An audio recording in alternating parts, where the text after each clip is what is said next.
والعاقبة للمتقين والصلاة والسلام على سيد الأنبياء والمرسلين وعلى آله وصحبه أجمعين.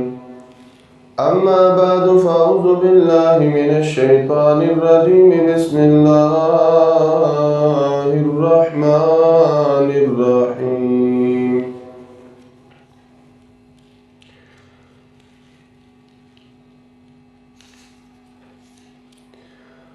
إذ همت طائفتان منكم أن تفشلا والله وليهما وعلى الله فليتوكل المؤمنون. صدق الله العظيم. فقال الله تبارك وتعالى في شان حبيبه مخبرا وآمرا: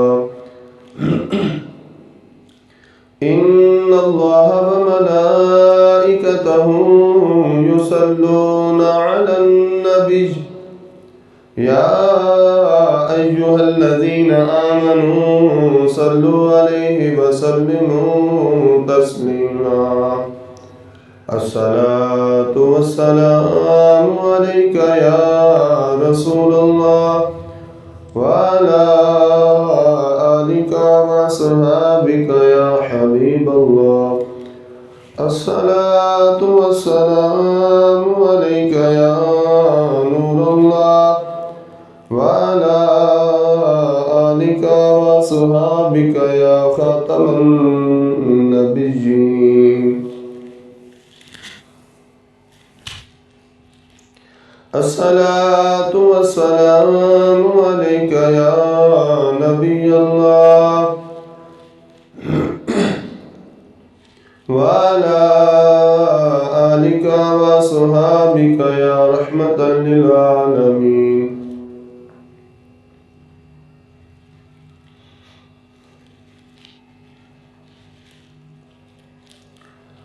اللہ تبارک و تعالیٰ کی حمد و ثنا اور اس کے پیارے محبوب مکرم شفیع معظم نبی محتشم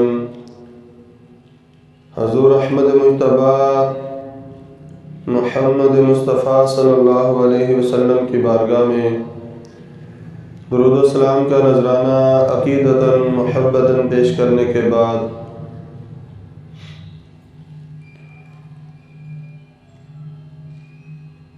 حضور نبی کریم صلی اللہ علیہ وسلم جب شیخین کے مقام سے آگے بڑھے، وہاں سے چل کر جب حضور نبی کریم صلی اللہ علیہ وسلم سحری کے وقت شوق کے مقام پر پہنچے تو عبداللہ بن ابی اپنے 300 ساتھیوں کے ساتھ لشکر اسلام سے الگ ہو کر واپس جانے لگا۔ اس وقت وہ بڑبڑا رہا تھا اور کہہ رہا تھا کہ نبی کریم صلی اللہ علیہ وسلم نے بچوں کی بات مانی ہے اور میری بات کو ترجیح نہیں دی۔ نبی کریم صلی اللہ علیہ وسلم نے میرے مشورے کو مسترد کر دیا ہے، لہٰذا ہم بلا وجہ اپنے آپ کو کیوں ہلاکت میں ڈالیں۔ چنانچہ اس نازک لمحے جب لشکر اسلام سے کٹ کر وہ واپس چلا گیا تو اس کے ہم قبیلہ عبداللہ بن حرام رضی اللہ تعالیٰ عنہ اس کو سمجھانے کے لیے آگے بڑھے اور ان سے کہا کہ اے میری قوم، میں تمہیں خدا کا واسطہ دیتا ہوں کہ اپنی قوم اور اپنے نبی کو ایسے نازک وقت میں مت چھوڑو جب ان کا دشمن میدان میں موجود ہوا ہے۔ آؤ ہم اللہ کی راہ میں جہاد کریں اور حضور نبی کریم صلی اللہ علیہ وسلم کا دفاع کریں۔ اس پر منافقین کہنے لگے کہ یہ محض قوت کی نمائش ہے، کوئی جنگ نہیں ہوگی، اگر جنگ ہونے کا امکان ہوتا تو ہم ہرگز واپس نہ جاتے۔ جب منافقین نے ان کی منت سماجت کا کوئی اثر قبول نہ کیا تو حضرت عبداللہ بن حرام رضی اللہ تعالیٰ عنہ فرمانے لگے، اے منافقین کے گروہ، جاؤ خدا تمہیں برباد کرے۔ اے اللہ کے دشمنوں، اللہ تعالیٰ اپنے نبی کو تم سے بے نیاز فرما دے گا۔ اس وقت سورہ آل عمران کی آیت مبارکہ نازل ہوئی، ما کان اللہ لیذر المؤمنین علی ما انتم علیہ حتی یمیز الخبیث من الطیب۔ نہیں ہے اللہ کی شان کہ وہ مومنوں کو چھوڑے رکھے اس حال پر جس پر تم اب ہو، جب تک کہ الگ الگ نہ کر دے ناپاک کو پاک سے، خبیث کو طیب سے، جب تک جدا نہ کر دے۔ لہذا اللہ تبارک و تعالیٰ نے اس آیت مبارکہ کو نازل فرما کر یہ اشارہ دے دیا کہ میرے محبوب صلی اللہ علیہ وسلم کے ساتھ اسلام کی سربلندی کے لیے وہی لڑے گا جو پاک باز ہوگا، اور جو میرے نبی کریم صلی اللہ علیہ وسلم کی مخالفت کرے گا، جو منافق ہوگا، جو ناپاک ہوگا، اسے میں آپ صلی اللہ علیہ وسلم سے دور کر دوں گا۔ اب یہ منافقین کی بہت بڑی چال تھی عبداللہ بن ابی کی، جو کام انہوں نے کیا تھا کہ ایسے نازک موقع پر اتنی بڑی 300 کی تعداد کا الگ ہو جانا، یہ بڑی خطرناک چال تھی اور بڑی حوصلہ شکن چوٹ تھی۔ اس کا یہ خیال تھا کہ لشکر اسلام اس چوٹ کی تاب نہ لا سکے گا اور باقی ماندہ لوگ بھی بے دل ہو کر راہ فرار اختیار کر لیں گے، لیکن شمع جمال مصطفی صلی اللہ علیہ وسلم کے پروانوں کے جذبہ جانثاری کا اندازہ لگانے میں اسے سخت دھوکہ ہوا تھا۔ نہ ان کا قائد عام قائدین کی طرح تھا، نہ اس کے پرچم تلے جمع ہونے والے سپاہی جو ہیں وہ کرائے کے ٹٹو تھے، بلکہ ان کا قائد اللہ کا رسول صلی اللہ علیہ وسلم تھا، جس نے اپنے خداوند ذوالجلال کے نام کو بلند کرنے کے لیے اپنی جان کی بازی لگا رکھی تھی، اور اس کے مجاہد وہ جانباز مجاہد تھے جو اپنے محبوب نبی کی شراب محبت سے اس قدر سرشار تھے کہ اس کے ادنی اشارے پر اپنا تن من دھن سب کچھ قربان کرنے کے لیے ہر وقت تیار تھے، لیکن اس سے آنکھیں پھیر لیں، پیمانے محبت توڑ دیں، یہ ان کے لیے ناممکن تھا۔ اور ان سب کے جذبات کی ترجمانی جناب حضرت عبداللہ بن حرام رضی اللہ تعالیٰ عنہ نے فرما دی۔ فرمایا، اے منافقین کے گروہ، جاؤ، چلے جاؤ، اللہ تبارک و تعالیٰ اپنے نبی کو تم سے بے نیاز فرما دے گا۔ یا دوسرے لفظوں میں یوں سمجھیے کہ حضرت عبداللہ بن حرام رضی اللہ تعالیٰ عنہ نے یہ ارشاد فرما دیا، فرمایا، اے لوگوں، اے منافقین کے گروہ، سنو، اللہ تبارک و تعالیٰ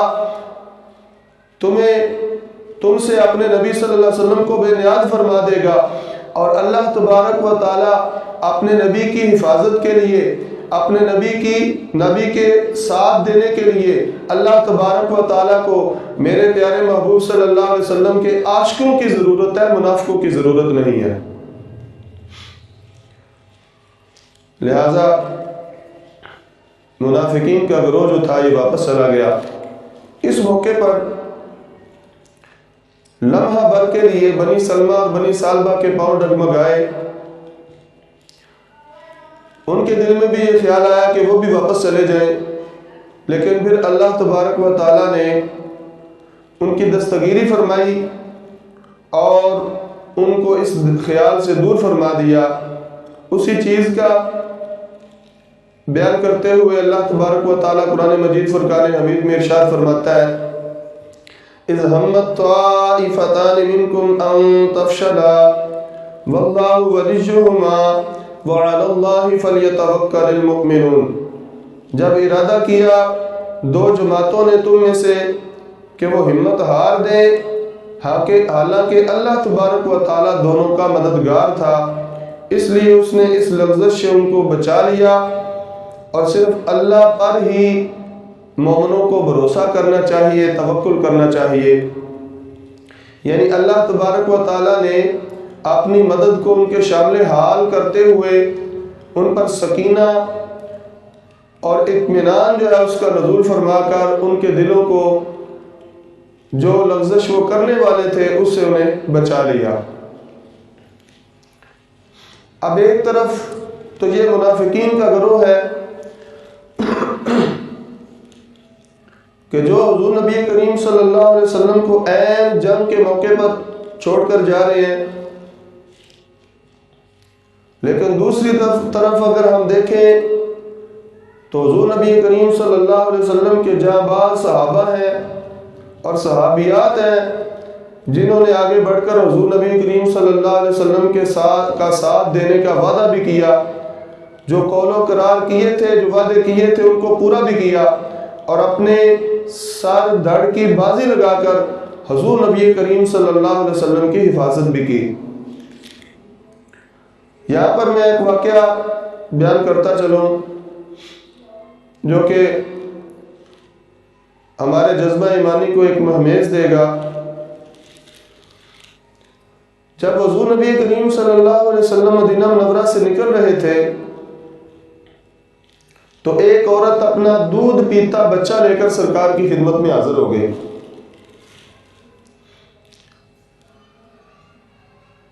جب حضور نبی کریم صلی اللہ علیہ وسلم اس کے قریب پہنچے تو فرمایا بی بی کیا بات ہے، کیا کہنا چاہتی ہو؟ تو اس نے عرض کیا یا رسول اللہ صلی اللہ علیہ وسلم میں وہ خوش نصیب ہوں کہ جس کا باپ بھی بدر میں شہید ہوا، جس کا بھائی بھی بدر میں شہید ہوا، اور جس کا شوہر بھی بدر میں شہید ہوا۔ یعنی اللہ تعالیٰ نے مجھے تین شہادت کے درجہ پر فائز ہونے والوں کا جو ہے وہ شرف عطا فرمایا۔ میرے گھر کے 3 افراد جو ہیں وہ شہادت کے درجے پر فائز ہو چکے ہیں۔ پھر حضور نبی کریم صلی اللہ علیہ وسلم نے فرمایا بی بی میں یہ جانتا ہوں کہ اللہ تعالیٰ نے تیرے باپ کو بھی شہادت کا مرتبہ عطا فرمایا، تیرے بھائی کو بھی شہادت کا مرتبہ عطا فرمایا، تیرے شوہر کو بھی شہادت کا مرتبہ عطا فرمایا، تو کہنا کیا چاہتی ہے؟ تو وہ بی بی رو کر حضور نبی کریم صلی اللہ علیہ وسلم کی بارگاہ میں عرض کرتی ہے یا رسول اللہ صلی اللہ علیہ وسلم، آقا اللہ تبارک و تعالیٰ نے مجھے بڑے شرف کے ساتھ نوازا ہے، اللہ تبارک و تعالیٰ نے مجھے شہید کی بیٹی ہونے کا بھی شرف عطا فرمایا، اللہ تعالیٰ نے مجھے شہید کی بہن ہونے کا بھی شرف عطا فرمایا ہے، اللہ تبارک و تعالیٰ نے مجھے شہید کی بیوی ہونے کا بھی شرف عطا فرمایا ہے، لیکن یا رسول اللہ صلی اللہ علیہ وسلم میرا ایک شرف ابھی باقی ہے، میری ایک خواہش ابھی باقی ہے، میں چاہتی یہ ہوں کہ اب اللہ تبارک و تعالیٰ مجھے شہید کی ماں بننے کا بھی شرف عطا فرما دے، مجھے شہید کی ماں بننے کا بھی شرف عطا فرما دے۔ حضور نبی کریم صلی اللہ علیہ وسلم نے ارشاد فرمایا اے بی بی یہ کیسے ممکن ہے؟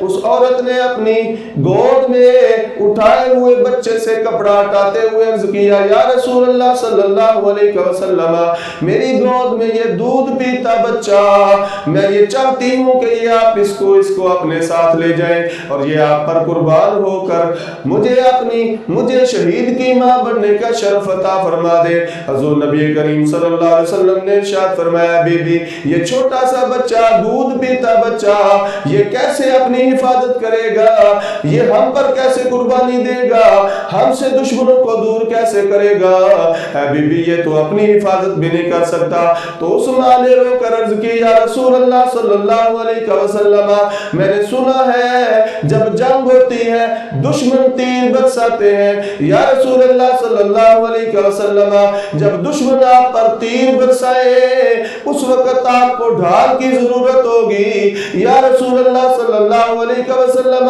جب دشمنوں کی طرف سے آپ پر تیروں کی بارش ہو میرے بچے کو اٹھا کر ان کے سامنے کر دینا، ان تیروں کے سامنے کر دینا، یہ تیر اپنے جسم پر روک کر آپ پر قربان ہو جائے گا۔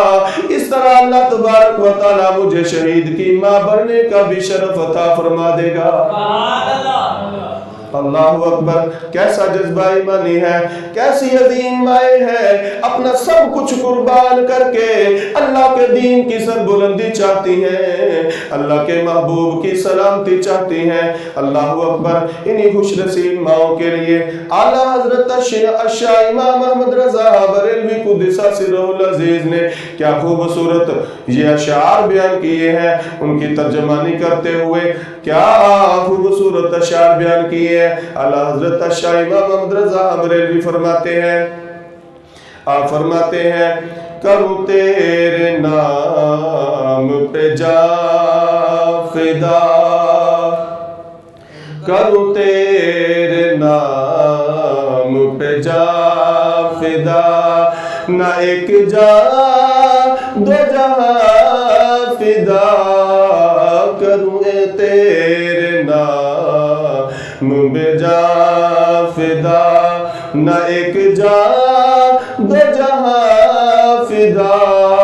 وہ بی بی بول کر عرض کرتی ہے یا رسول اللہ صلی اللہ علیہ وسلم میرا باپ بھی آپ پر قربان ہوا، میرا بھائی بھی آپ پر قربان ہوا، میرا شوہر بھی آپ پر قربان ہوا، اب میں اپنا بیٹا بھی آپ پر قربان کر دوں گی۔ یا رسول اللہ صلی اللہ علیہ وسلم کیا کروں، اس کے علاوہ میرے پاس کوئی اور بیٹا نہیں ہے، اگر میرے کروڑوں بیٹے بھی ہوتے تو میں سب کو باری باری آپ پر قربان کر دیتی۔ کروں تیرے نام پہ جاں فدا، نہ ایک جاں دو جہاں فدا، دو جہاں سے بھی نہیں جی برا، کروں کیا کروڑ جہاں نہیں، کروں کیا کروڑ جہاں نہیں، کروں کیا کروڑ جہاں نہیں، کروں تیرے نام پہ جاں فدا۔ نعرہ تکبیر، نعرہ رسالت، نعرہ حیدری، نعرہ تحقیق۔ ایک طرف منافقین ہیں جو چھوڑ کر جا رہے ہیں، اور ایک طرف اللہ کے محبوب صلی اللہ علیہ وسلم کے وہ پاک باز غلام ہیں جن کے بارے میں اللہ تعالیٰ فرما رہا ہے کہ اللہ تعالیٰ کی شان ما کان اللہ لیذر المؤمنین، اللہ تعالیٰ کی یہ شان نہیں ہے کہ وہ مومنوں کو اس حال میں چھوڑ دے کہ حتی یمیز الخبیث من الطیب، یہاں تک کہ اللہ تبارک و تعالیٰ طیب کو خبیث سے پاک دور نہ کر دے، جدا نہ کر دے، الگ الگ نہ کر دے۔ یعنی اللہ تبارک و تعالیٰ نے اس آیت مبارکہ میں یہ بیان فرما دیا کہ اللہ کے رسول صلی اللہ علیہ وسلم کے وہ جاباز مجاہد، وہ صحابہ کرام، وہ عظیم ہستیاں، اللہ تبارک و تعالیٰ ان کو پاک باز کہہ رہا ہے، اور دوسرے نمبر پر جو ان کے مقابلے میں ہے، جو حضور نبی کریم صلی اللہ علیہ وسلم کا ساتھ چھوڑ کر جانے والے منافقین ہیں، اللہ تعالیٰ انہیں پلید کہہ رہا ہے۔ اور یہ ہمیشہ کے لیے قرآن کا فیصلہ ہے کہ اللہ کے رسول صلی اللہ علیہ وسلم کے صحابہ پاک باز ہیں، سارے صحابہ پاک باز ہیں۔ تو اس طرح یہ 300 کا منافقین کا لشکر جو تھا یہ پیچھے ہٹ گیا۔ اب تعداد کتنی رہ گئی؟ 700۔ 1000 کا لشکر لے کر چلے تھے سرکار، تعداد کتنی رہ گئی؟ 700۔ 300 منافقین چلے گئے۔ پھر کچھ انصار نے عرض کیا یا رسول اللہ صلی اللہ علیہ وسلم ہمارے یہودیوں کے ساتھ کچھ تعلقات ہیں، کچھ قبیلوں کے ساتھ ہماری دوستیاں ہیں، پرانے حلیف ہیں ہمارے، تو اگر آپ کی اجازت ہو تو ہم ان کو اپنی مدد کے لیے بلا لیں۔ تو حضور نبی کریم صلی اللہ علیہ وسلم نے فرمایا لا حاجت لنا بہم، ہمیں ان کی کوئی ضرورت نہیں ہے. کیوں؟ اس لیے کہ اللہ کے رسول صلی اللہ علیہ وسلم جانتے تھے کہ ان مشرکین سے زیادہ ہمارے ساتھ نفرت کرنے والے یہودی ہیں. لہذا اگر ہم نے ان کو شامل کیا تو وہ کوئی موقع جو ہے وہ ضائع نہیں کریں گے ہمیں نقصان پہنچانے کا. لہذا حضور نبی کریم صلی اللہ علیہ وسلم نے فرمایا نہیں، ہمیں ان کی کوئی ضرورت نہیں ہے، انہیں رہنے دو. اب حضور نبی کریم صلی اللہ علیہ وسلم اپنے صحابہ کے ساتھ آگے بڑھے، احد کے میدان میں پہنچے. سحری کے وقت چلے تھے، فجر کا وقت تھا، میدان احد میں پہنچے. حضرت بلال رضی اللہ تعالیٰ عنہ کو حضور نبی کریم صلی اللہ علیہ وسلم نے فرمایا اذان دو. جناب بلال رضی اللہ تعالیٰ عنہ نے اذان پڑھی. حضور نبی کریم صلی اللہ علیہ وسلم نے اپنے جانباز مجاہدوں کے ساتھ احد کے مقام پر ایک طرف مشرکین کا 3000 کا لشکر بیٹھا ہوا ہے، دوسری طرف اللہ کے رسول صلی اللہ علیہ وسلم نماز کا وقت آنے پر نماز ادا کر رہے ہیں.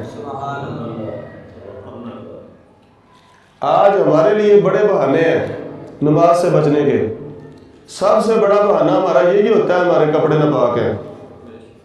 ایسے ہی ہوتا ہے نا، کسی کو کہے نا، کسی دوست کو کہے یار آپ نماز پڑھ لیں، تو اس کا آگے سے جواب یہ ہوتا ہے میرے کپڑے ناپاک ہیں. اگر اسے کہا جائے نا چلو فلان جگہ پر دعوت ہے، کسی دوست کے پاس کھانا کھانے یا کسی اور فنکشن وغیرہ پر جانا ہے، تو وہ کہتا ابھی ٹھہرو میں آیا 2 منٹ میں کپڑے چینج کر کے. وہاں جانے کے لیے وہ کپڑے تبدیل کر لے گا، لیکن نماز پڑھنے کے لیے اللہ تعالیٰ کے حضور حاضر ہونے کے لیے اس کے پاس وقت نہیں ہے کپڑے تبدیل کرنے کا. وہ کہہ دے گا میرے تو کپڑے ناپاک ہیں. اللہ تعالیٰ ہمیں ہدایت عطا فرمائے اور اللہ تعالیٰ ہمیں اپنی بندگی کی، اپنی اطاعت کی، اپنی فرما برداری کی توفیق عطا فرمائے. تو صحابہ کرام رضوان اللہ تعالیٰ علیہ مجمعین سامنے 3000 کا مشرکین کا لشکر کھڑا ہوا ہے اور صحابہ کرام اللہ تبارک و تعالیٰ کی عبادت میں مشغول ہیں. فجر کی نماز ادا کی. فجر کی نماز سے فارغ ہونے کے بعد حضور نبی کریم صلی اللہ علیہ وسلم نے صحابہ کرام کو خطبہ ارشاد فرمایا.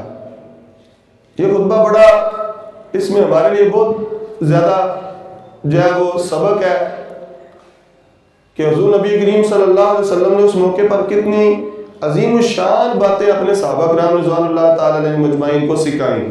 وہ سبق انہیں دے رہے تھے، لیکن یہ سبق جو صحابہ کرام کو دیا جا رہا تھا یہ قیامت تک آنے والے مسلمانوں کے لیے ہے، جو حضور نبی کریم صلی اللہ علیہ وسلم اپنے صحابہ کو خطبہ ارشاد فرما رہے ہیں. اس میں حضور نبی کریم صلی اللہ علیہ وسلم نے اللہ تبارک و تعالیٰ کی وحدانیت بیان کی، اللہ تبارک و تعالیٰ پر ایمان لانے کی اور ثابت قدم رہنے کی ہدایت عطا فرمائی. اور یہ فرمایا کہ آج تم اجر اور ثواب کے مقام پر کھڑے ہو. جس نے اپنے اس مقام کو یاد رکھا اور پھر اس نے اپنے نفس کو صبر، یقین، جہد مسلسل اور خوش دلی کا خوگر بنایا، کیونکہ دشمن سے جہاد کرنا بہت مشکل کام ہے. کم لوگ ہیں جو اس صبر آزما مرحلے پر ثابت قدم رہتے ہیں بجز ان لوگوں کے جنہیں اللہ تعالیٰ سیدھے راستے پر لگا دیتا ہے. اس طرح یہ کافی لمبا جو ہے وہ خطبہ ہے. صبر کرنے کا، آپس میں اختلافات پیدا کرنے سے منع کیا اور اس طرح کی اور دیگر چیزیں حضور نبی کریم صلی اللہ علیہ وسلم نے ارشاد فرمائی. کسی موقع پر انشاءاللہ جو جنگ بدر میں اور جنگ احد میں یہ دونوں خطبے ہیں، ان دونوں کے جو حضور نبی کریم صلی اللہ علیہ وسلم نے بیان فرمایا، خطبے میں ارشاد فرمایا، انشاءاللہ کسی موقع پر مکمل جمعہ دونوں خطبوں پر پڑھیں گے. تو حضور نبی کریم صلی اللہ علیہ وسلم کے اس جذبہ، اس خطبہ مبارک سے مسلمانوں کے جذبات اور زیادہ مضبوط ہو گئے، جذبہ ایمانی اور زیادہ مضبوط ہو گیا. پھر حضور نبی کریم صلی اللہ علیہ وسلم نے اپنے جو لشکر تھا اس کی ترتیب کی اور حضور نبی کریم صاحب یہ جو احد کا مقام تھا نا، پہاڑ جو تھا، اس کے ساتھ ایک ٹیلہ تھا جس کو این این کہتے تھے. این این چھوٹا سا ایک ٹیلہ تھا پہاڑی سلسلے کا. تو اس کے اندر ایک درہ تھا جہاں سے لشکر کفار جو تھا وہ حملہ آور ہو سکتا تھا اگر اس طرف ان کی توجہ ہوتی، بلکہ ہوئی ان کی بعد میں، وہ آگے چل کر ہم بیان کریں گے. تو اس طرف سے اگر وہ آتے تو وہ حملہ کر سکتے تھے. لہذا حضور نبی کریم صلی اللہ علیہ وسلم نے پہلے ہی اس کی حفاظت کرتے ہوئے اس درے کی 50 تیر اندازوں کا دستہ حضرت عبداللہ بن جبیر رضی اللہ تعالیٰ عنہ کی سرکردگی میں وہاں پر متعین فرما دیا، وہاں پر کھڑا فرما دیا، تیر انداز. اور فرمایا ان کو جب وہاں پر بھیجنے لگے تو حضور نبی کریم صلی اللہ علیہ وسلم نے فرمایا کہ کسی بھی حال میں تم نے اپنی جگہ کو چھوڑنا نہیں ہے، کسی بھی حال میں اپنی جگہ کو تم نے چھوڑنا نہیں ہے، اگرچہ ہمیں فتح ہو جائے، اگرچہ ہمیں شکست ہو جائے، اگرچہ دشمن جو ہے وہ آگے لگ کر بھاگ جائے، ہم اس کا نام و نشان مٹا دے، اگرچہ دشمن ہمارا نام و نشان مٹا دے، ہمارے ٹکڑے کر دے، یہاں تک کہ حضور نبی کریم صلی اللہ علیہ وسلم نے فرمایا اگرچہ آسمان سے پرندے آئے اور ہماری بوٹیاں نوچ لے، لیکن تم نے اپنی اس جگہ کو کسی بھی حال میں خالی نہیں چھوڑنا. اتنا تاکیدی حکم کیوں بار بار سرکار فرما رہے ہیں، تاکید کیوں کر رہے ہیں؟ کیونکہ اس درے کی اہمیت بہت زیادہ تھی. اگر تھوڑی سی بھی غفلت کا اظہار کیا جاتا، جیسا کہ آگے چل کر آپ کو پتہ چل جائے گا، اور کیا بھی، غلطی ہوگی ان سے جن کو وہاں پر متعین کیا گیا تھا، کھڑا کیا گیا تھا، تو اس غلطی کا کیا فائدہ، نقصان کیا ہوا؟ جو اللہ تبارک و تعالیٰ نے فتح ڈالی تھی نا جھولی میں مسلمانوں کی، وہ فتح شکست میں بدل گئی. کیوں؟ اس لیے کہ ان لوگوں نے اللہ کے رسول صلی اللہ علیہ وسلم کے حکم کو چھوڑ دیا. آپ صلی اللہ علیہ وسلم کا جو سختی کے ساتھ، پابندی کے ساتھ حکم تھا کہ اس درے کو خالی نہیں چھوڑنا کسی بھی حال میں، تو ان سے غلطی ہوئی، انہوں نے چھوڑ دیا. اللہ تبارک و تعالیٰ نے اس حاصل کی ہوئی فتح کو شکست میں بدل دیا. آگے چل کر یہ بھی آ جائے گا. تو یہ 50 تیر انداز جو تھے ان کو حضور نبی کریم صلی اللہ علیہ وسلم نے وہاں پر متعین فرما دیا. پھر اس کے بعد حضور نبی کریم صلی اللہ علیہ وسلم نے تمام لشکر سے یہ فرمایا کہ جب تک میں نہ کہوں اس وقت تک تم نے جنگ شروع نہیں کرنی.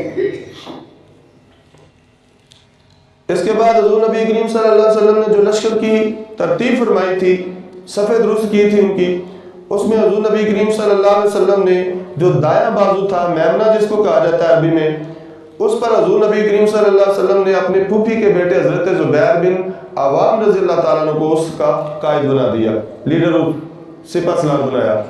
جو بائیں سائڈ تھی میسرہ جو تھا، اس پر حضور نبی کریم صلی اللہ علیہ وسلم نے منظر بن عمر رضی اللہ تعالیٰ عنہ کو کھڑا کر دیا کہ یہ اس سائڈ والا لشکر تمہاری سرکردگی میں اور اس سائڈ والا لشکر حضرت زبیر کی سرکردگی میں جنگ کرے گا. اب حضور نبی کریم صلی اللہ علیہ وسلم نے جب مدینہ منورہ سے نکلے تھے تو اپنا جھنڈا کسے عطا فرمایا تھا؟ یاد ہے کسی کو؟ یہ میں نے بیان کیا ہوا نا. تو جھنڈا کس کو عطا فرمایا تھا سرکار دو عالم صلی اللہ علیہ وسلم نے؟ لشکر کا جھنڈا، لشکر اسلام کا جھنڈا جناب علی المرتضیٰ رضی اللہ تعالیٰ عنہ کو. بولے کس کو دیا تھا؟ کچھ ہی بولے، کچھ نہیں ہوتا. خیر، جناب علی المرتضیٰ رضی اللہ تعالیٰ عنہ کو غزوہ احد میں، جنگ احد میں جھنڈا کسے عطا کیا گیا تھا؟ مدینہ سے نکلتے ہوئے حضرت علی المرتضیٰ رضی اللہ تعالیٰ عنہ کو. جب وہ مشرکین کے سامنے سب بستہ ہوئے تو حضور نبی کریم صلی اللہ علیہ وسلم نے پوچھا آج مشرکین کا جھنڈا کون اٹھائے ہوئے ہے؟ تو عرض کیا گیا یا رسول اللہ بنو عبد الدار میں سے طلحہ بن ابی طلحہ جو ہے وہ ان کا جھنڈا اٹھائے ہوئے ہیں. بنو عبد الدار میں سے یہ قبیلہ تھا، ان کا برادری تھی ایک، اور ان کے قریش کا یہ قبیلہ تھا، اور ان کی ذمہ داری یہ ہوتی تھی کہ ہر جنگ پر جھنڈا ان کے ہاتھ میں ہوتا تھا. بنو عبد الدار لواء جو تھا، جنگ کا جھنڈا جو تھا ان کے ہاتھ میں ہوتا تھا. تو عرض کیا گیا یا رسول اللہ بنو عبد الدار کے طلحہ بن ابی طلحہ کے پاس لشکر کفار کا جھنڈا ہے. جب یہ بات سنی نا تو حضور نبی کریم صلی اللہ علیہ وسلم نے فرمایا نحن احق بالوفاء منہم، ہم ان سے وفا کرنے کا زیادہ حق رکھتے ہیں، یا یوں کہہ لیجئے کہ ہم وفا کا صلہ دینے میں ان سے زیادہ جو ہے وہ بہتر ہیں. پھر حضور نبی کریم صلی اللہ علیہ وسلم نے حضرت علی المرتضیٰ سے جھنڈا لیا اور جناب مصعب بن عمیر رضی اللہ تعالیٰ عنہ کو وہ جھنڈا عطا فرما دیا. اب مصعب بن عمیر کو کیوں دیا؟ اس لیے کہ مصعب بن عمیر جو تھے وہ بنو عبد الدار میں سے تھے. لہذا حضور نبی کریم صلی اللہ علیہ وسلم نے فرمایا اگر مشرکین کا جھنڈا عبد الدار کے بیٹوں کے پاس ہے تو ہمارا جھنڈا بھی جو ہے وہ بنو عبد الدار کے بیٹے کے پاس ہوگا. لہذا اس طرح حضور نبی کریم صلی اللہ علیہ وسلم نے حضرت مصعب بن عمیر رضی اللہ تعالیٰ عنہ کو یہ شرف عطا فرمایا کہ جنگ احد میں میدان احد میں جھنڈا جو تھا اسلام کا پرچم جو تھا وہ ان کے ہاتھ میں تھا. اب سب سے پہلے اس کے علاوہ حضور نبی کریم صلی اللہ علیہ وسلم نے ایک اور کام کیا کہ پہلے مدینہ منورہ سے جب چلے تھے تو ایک زرہ پہنی ہوئی تھی. جب احد کے مقام پر پہنچے تو حضور نبی کریم صلی اللہ علیہ وسلم نے اسی زرہ کے اوپر ایک اور زرہ پہن لی. زرہ ہوتا ہے جو لوہے کا لباس بنا ہوتا ہے نا، تیر اور تلوار وغیرہ کے جو ہے حملے کو روکنے کے لیے وہ لوہے کا تلوار ہوتا ہے، سارا لباس ہی لوہے کا ہوتا تھا اس زمانے میں، وہ پہن لیا جاتا تھا، اس سے بندہ محفوظ رہتا تھا تیر اور تلوار لگنے سے. تو حضور نبی کریم صلی اللہ علیہ وسلم نے اس زرہ کے اوپر ایک اور زرہ پہنی اور حضور نبی کریم صلی اللہ علیہ وسلم نے اپنے سر مبارک پر لوہے کا ہود جو تھا اس کو پہنا. جس طرح کے ہیلمٹ ہوتا ہے نا اس طرح کا وہ ہود ہوتا تھا لوہے کا بنا ہوا، اس سے صرف آنکھیں نظر آتی تھیں، باقی کوئی چیز نظر نہیں آتی تھی، وہ پہن لیا. اب حضور نبی کریم صلی اللہ علیہ وسلم ایک طرف صف بنا کر کھڑے ہیں، دوسری طرف مشرکین کی صف ہے. تو سب سے پہلے مشرکین میں سے وہ میں نے عرض کیا تھا پیچھے جب لشکر چلا تھا تو ابو عامر فاسق کے نام، وہ اپنے کچھ 50 یا 70 لوگوں کے ساتھ آگے بڑھا اور وہ کہہ کر رہا تھا کہ دیکھنا جب ہم جنگ کے میدان میں پہنچے گے نا تو یہ انصار میں سے تھا. تو اس نے کہا تھا کہ دیکھنا میں جب سامنے جاؤں گا نا اپنے قبیلے والوں کے، اپنی برادری والوں کے، تو وہ لوگ مجھے دیکھ کر میرا ساتھ دیں گے، محمد صلی اللہ علیہ وسلم کو چھوڑ دیں گے. یہ کہا اس نے. جب جنگ کے لیے دونوں لشکر آمنے سامنے ہو گئے تو یہ ابو عامر فاسق جو تھا یہ نکلا سامنے ہوا اور انصار کو مخاطب کر کے کہنے لگا کہ میں ابو عامر ہوں، تمہارا راہب ہوں، تمہارا بڑا ہوں، جس کے تم عقیدت سے ہاتھ چوما کرتے تھے، آ جاؤ میرے ساتھ مل جاؤ اور محمد صلی اللہ علیہ وسلم کو چھوڑ دو. تو انصار نے آگے سے اس پر پتھر برسانے شروع کر دیے اور کہا کہ تو ابو عامر راہب نہیں، تو ابو عامر فاسق ہے، جا دفع ہو جا. تو کیا چاہتا ہے کہ ہم اللہ کے رسول صلی اللہ علیہ وسلم کو چھوڑ دیں؟ اللہ کی قسم ہم اپنا سب کچھ قربان کر دیں گے لیکن اللہ کے رسول صلی اللہ علیہ وسلم کا ساتھ نہیں چھوڑیں گے. سب کچھ قربان کر دیں گے لیکن اللہ کے رسول صلی اللہ علیہ وسلم کا ساتھ نہیں چھوڑیں گے. اب یہ لوگ بھاگے نہ جان، وہ پتھر پڑے نا ان پر، تو اس کے ساتھی ابو عامر کے ساتھی جو تھے یہ بھاگے. جب واپس بھاگے تو جب ایک دفعہ جنگ میں کچھ لوگ بھاگ پڑے نا پیچھے کی طرف پیٹھ پھیر کر، تو لوگوں پر اس کا برا اثر پڑتا ہے. تو اس اثر کو دور کرنے کے لیے جو ان کا علم بردار تھا نا قریش کا، طلحہ بن ابی طلحہ، وہ نکلا میدان میں اور آ کر اس نے کہا کہ میں نے سنا ہے، مسلمانوں کو مخاطب کر کے کہنے لگا، میں نے سنا ہے کہ تم میں سے جو بندہ ہمارے ہاتھوں قتل ہوتا ہے وہ جنت میں چلا جاتا ہے اور ہم میں سے جو تمہارے ہاتھوں قتل ہوتا ہے وہ جہنم میں چلا جاتا ہے. تو کون ہے جو میرے مقابلے میں آئے اور میں اسے قتل کروں اور وہ جنت میں چلا جائے، یا وہ مجھے قتل کرے اور میں جہنم میں چلا جاؤں؟ یعنی انہیں طنز کیا مسلمانوں پر. جب یہ بات ہوئی تو جناب علی المرتضیٰ رضی اللہ تعالیٰ عنہ جو ہے اللہ کے شیر جو ہے وہ کھڑے ہو گئے، آگے نکلے تلوار لے کر، جاتے ہی پہلا وار کیا جناب علی المرتضیٰ نے اور اس کو کاٹ کر رکھ دیا. علم گرا نیچے، اس کا بھائی آیا عثمان بن ابی طلحہ، اس نے علم اٹھایا. حضرت سیدنا امیر حمزہ رضی اللہ تعالیٰ عنہ اٹھے، آپ نے جا کر ایک ہی بار میں اس کے جسم کے 2 ٹکڑے کر دیے. پھر ایک آیا، اس طرح وہ آتے رہے اور کٹتے رہے یہاں تک کہ آخری بندہ جو تھا نا ان کا، مشرکین کا جذبہ دیکھیے ان کا اپنے پرچم کو بلند رکھنے کا، اس کا نام ثواب تھا، غلام تھا، وہ بنو عبد الدار کا غلام تھا.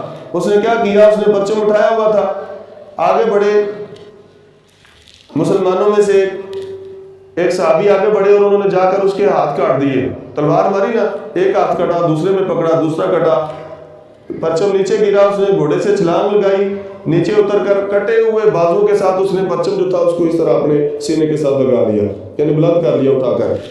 جب یہ بات ہوئی تو جب اس کو بھی قتل کر دیا گیا تو پھر کسی کی ہمت نہ پڑی لشکر کفار میں سے پرچم کو اٹھانے کی.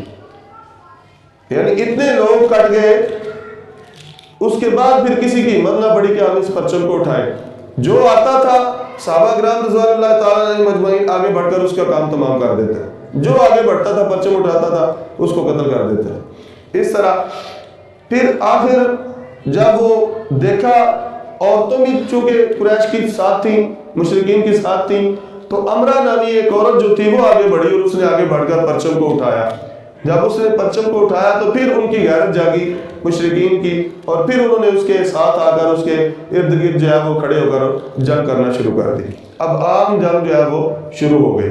انشاءاللہ العزیز اگلے جمعۃ المبارک